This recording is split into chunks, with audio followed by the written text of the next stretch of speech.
studio, I think it was Dr. Samson Simon, who talked about more production, particularly in the area of food, which for him would be just the only way to counter the question of inflation, food inflation, for instance, and you canvassed more production.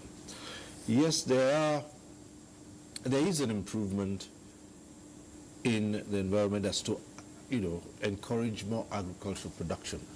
But again, the whole issue is that while one measure helps to improve a situation, you find that there are other subsistent factors which seem to take away whatever gains you have made in one area. Correct. And it begins to make it extremely difficult. For instance, people would farm more produce. We have talked about the use of electronic banking systems. Everything now, you don't have to go too far away, and you can, use of ICT, especially in financial transactions. But those rates are going up again, which might further discourage people from using them. Agri-tech and others, yes. The overarching problem, the overarching driver of inflation still remains food. I know the government has put in a lot of efforts. Sadly, we are still not yet out of the woods. If you look at food inflation is still higher than the headline, is still higher than the core. And one reason for that is because of our mechanization. If you look at our tractorization, our horsepower per hectare is one of the worst. And it's not just about throwing money at the problem. We have tried that with Anchor Borrowers scheme and so on. We have not actually seen results. So there's a need for us to be intentional about everything.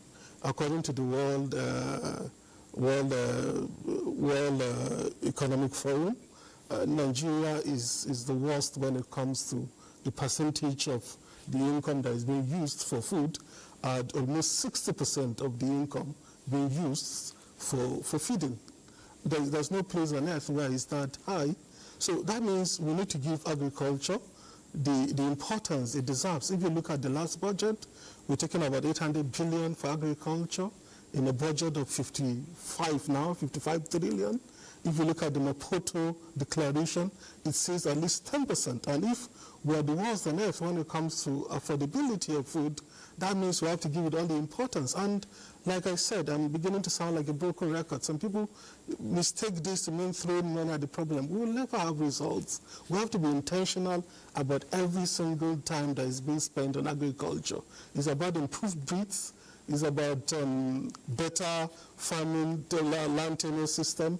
It's about engaging able-bodied people. And it's not about asking all Nigerians to go to the farm. There is no country on earth that has become food secure because 70% of the population is engaged in agriculture. So we need to move away from using crude tools like hoes and cutlasses.